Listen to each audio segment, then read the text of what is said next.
திருச்சிற்றம்பலம். எல்லாம் அல்ல சிவபரம்பொருளின் திருவருட்கருணையினால் இன்று உங்களோடு ஒரு சுகமான சிந்தனையை பகிர்ந்து கொள்ள போகிறோம் குழந்தைங்களா. இந்த சிந்தனை முழுமைக்கும் உலகியல் சார்ந்தது தான். நான் ஆனால் அது என்ன எந்த விதத்தில் பண்படுத்தியதுங்கிறத நான் உங்ககிட்ட பகிர்ந்துக்க போகிறேன்.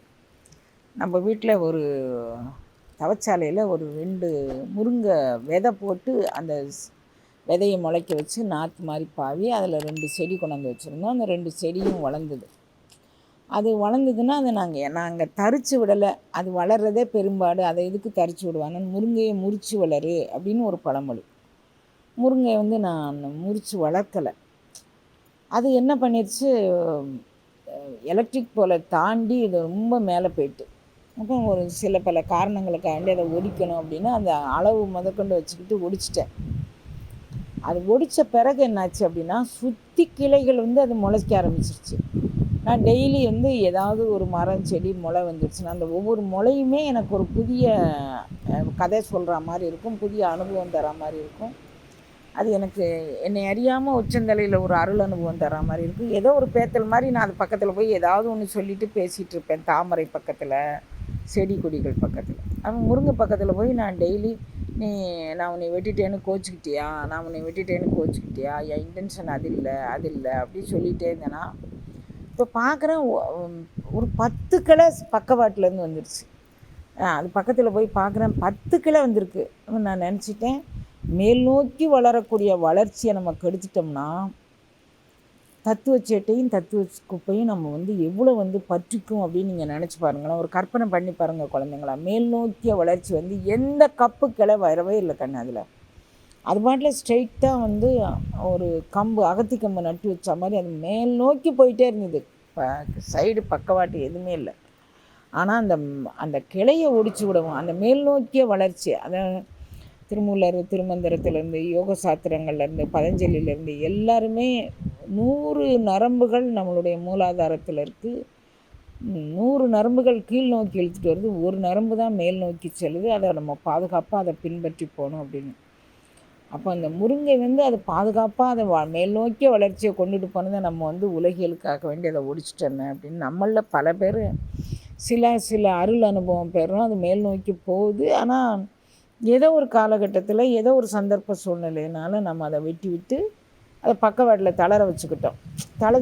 அவன் இப்படி தான் போனான். திரும்ப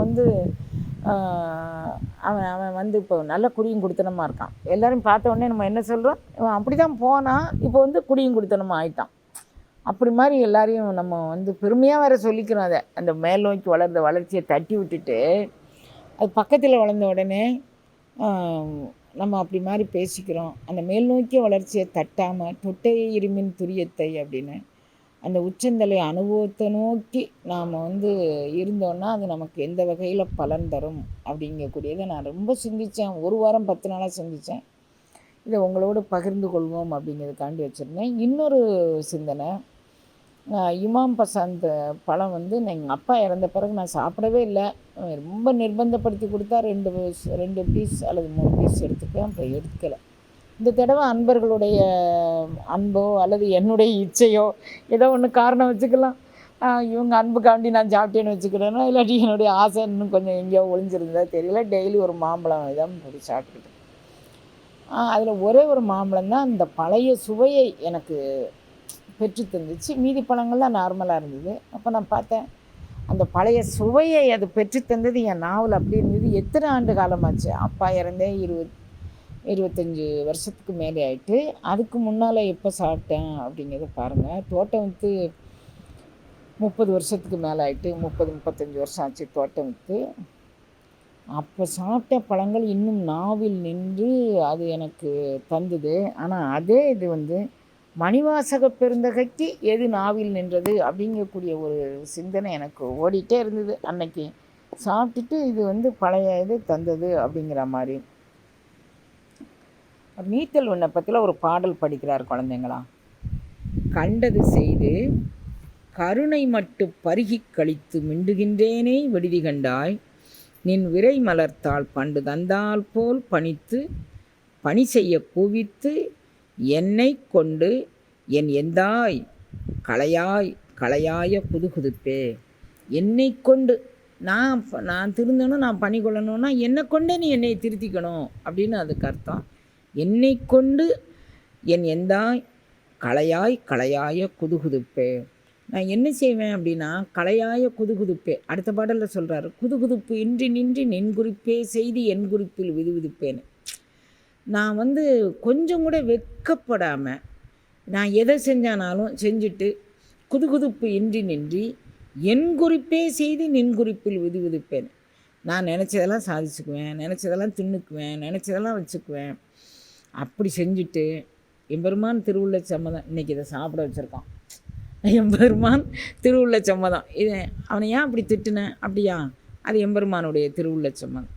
என்ன செஞ்சானாலும், என்ன தப்பு என்ன தவறு செஞ்சானாலும், திங்காத தின்னுட்டு, உண்ணாத உண்ணுட்டு, எல்லாமே செஞ்சுட்டு எம்பெருமான் திருவுள் குதுகுதுப்பு இன்றி நின்றி என் குறிப்பே செய்து நின் குறிப்பில் விதுவிதுப்பேனே விட்டெடுதி கண்டாய் அப்படின்னு சொல்கிறாரு. இப்போ இதில் என்ன சொல்கிறார், கண்டது செய்து கருணை மட்டு பருகி கழித்து.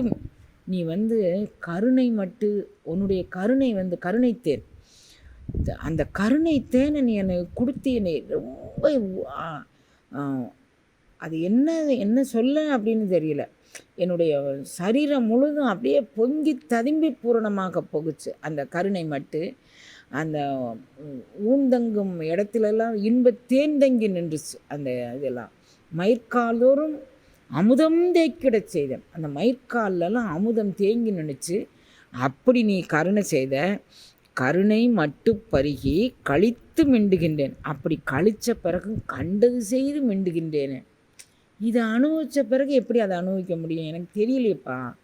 ஆனால் அதை அனுபவித்தது சத்தியம். இப்போ இங்கே உழண்டுக்கிட்டு இருக்கிறது சத்தியம் தானே. கருணை மட்டு பருகி கண்டது செய்து மிண்டுகின்றேன்.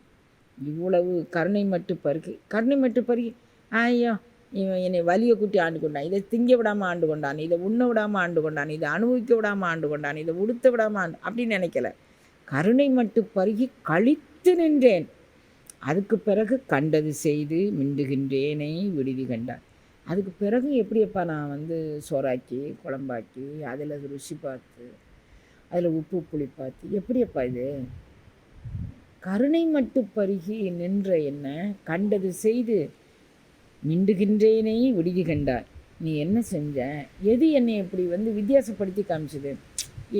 இப்போ ஒரு பொருளுக்கு இன்னொரு பொருளுக்கும் டிஃப்ரென்ஷியேட் பண்ணோன்னா ஒன்று மட்டும் இருந்தால் பண்ண முடியாதுல்ல, இன்னொன்று இருந்தால் தானே இதை விட இது நல்லா இருக்குது, இதை விட இது நல்லா இருக்குது அப்படின்னு. நீ என்ன செஞ்ச, எனக்கு எப்படி இது கண்டது செய்து நான் மிண்டுகின்றேன்னு எனக்கு எப்படி தெரிஞ்சிச்சு அப்படின்னு சொன்னால், நின் விரைமலர்த்தால் பண்டு தந்தால் போல் பணித்து. உன்னுடைய தாழ் அனுபவம் இருக்குல்ல, அது என்னுடைய உச்சந்தலையில் நின்றுச்சு பாரு. நின் விரை மலர்த்தால் பண்டு தந்தால் போல், அது அப்படியே நின்று தான் அதில் ஒரு கண நேரம் அப்படியே போய் தொட்டிட்டு திரும்ப கீழே இறங்கி வரும். ஏன்ப்பா அதில் என்னை நிலச்சி நிற்க வைக்க மாட்டேங்கிற, ஏன் கீழே வர வச்சுட்ட. நின் விரை மலர்த்தால் பண்டு தந்தால் போல் பணித்து பணி செய்ய கோவித்து. சரி போனால் போது, ஏதோ கூட்டிகிட்டு வந்துட்டேன். உன்னுடைய வண்ணமும் வடிவமுமாக இருக்கக்கூடிய அன்பர்களுக்கு பணி செய்ய கோவித்து. என்னால் முடிஞ்சது நான் என்ன செய்ய முடியுமோ அதை என்னை செய்ய வச்சு பணி செய்ய கோவித்து என்னை கொண்டு என் எந்தாய்.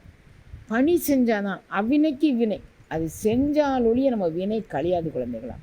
என்னை கொண்டு பணி செய்வித்து களையாய் களையாய குதுகுதுப்பை. நான் என்ன தப்பு செஞ்சாலும் என்னுடைய குதுகுதுப்பை நான், ஏன்னா கொஞ்சம் கூட கூச்ச நச்சமின்றி நான் என்ன செஞ்சானாலும் அது உன்னுடைய திருவுள்ள சம்மதம்னு சொல்லக்கூடிய ஆள். அதனால் களையாய் களையாய என்னுடைய குதுகுதுப்பே. நீ என்னை கொண்டு இந்த பணி செஞ்சால் இந்த வினை போயிருந்தாங்க, இந்த பணி செஞ்சால் இந்த வினை போயிருந்தாங்க அப்படின்னு சொல்லி என்னை கொண்டு நீ அந்த பணியை செய்வித்து நீ உலக உயிர்களை ஆட்கொள்ளணும். அந்த விதத்தில் இறைவன் என்னை கொண்டு இந்த திருவாசக தீக்கை என்னும் அருளாரமுத பொழிய உங்களுக்கு செய்ய தூண்டியிருக்கிறான். ஏறத்தாழ இதுவரை 1000 பேருக்கு மேலே அதை எடுத்திருப்பாங்க. திருவாசக தீக்கையில் எத்தனை பேர் தோன்றாங்க அப்படின்னு தெரியல கண்ணா. ஆனால் ஒவ்வொரு முறையும் நான் கொடுக்கும்போது 80% 90% பேர் மெய்தான் அரும்பி விதிர் விதிர்த்தார்கள். நீங்களும் மெய்யரும்பி விதிர் விதிர்க்க வேண்டும் அப்படின்னு நான் நினைக்கிறேன். இன்று உங்களுக்கான எல்லார் பேருக்கும் சங்கல்பம். இன்றைக்கு அமாவாசை திருநாளை முன்னிட்டு எல்லா சங்கல்பமும் பண்ணியாச்சு. நீங்கள் எல்லாரும் எல்லா மங்களத்தோடும் எல்லா வளத்தோடும் நலத்தோடும் வாழணும் அப்படிங்கிறதுக்காக வேண்டி நீங்களும் இந்த மெய் தானே அரும்பும் அனுபவத்தை பெறணும். இந்த உச்சந்தலையில் பெறக்கூடிய அந்த ஞான அனுபூதி நிலையை பெறணும். பண்டு தந்தால் போல் பெறணும். அது இந்த முருங்கை மரம் எப்படி உச்சியை நோக்கி வளருதோ அது மாதிரி நம்ம உச்சியை நோக்கி வளரணும். கீழ் அனுபவங்கள் அந்த 100 நாடி நரம்புகளும் நமக்கு செயல்பட வேண்டாம். இது வரைக்கும் செயல்பட்டது போதும். பல பல பிறவிகளை அதை சந்திச்சிட்டோம். இந்த இப்பிறவியிலாவது நாம் அதிலிருந்து விடுதலை பெறுவதற்கு பண்டு தந்தால் போல் தா அப்படின்னு சொல்லி இறைவன்கிட்ட கேட்போம்.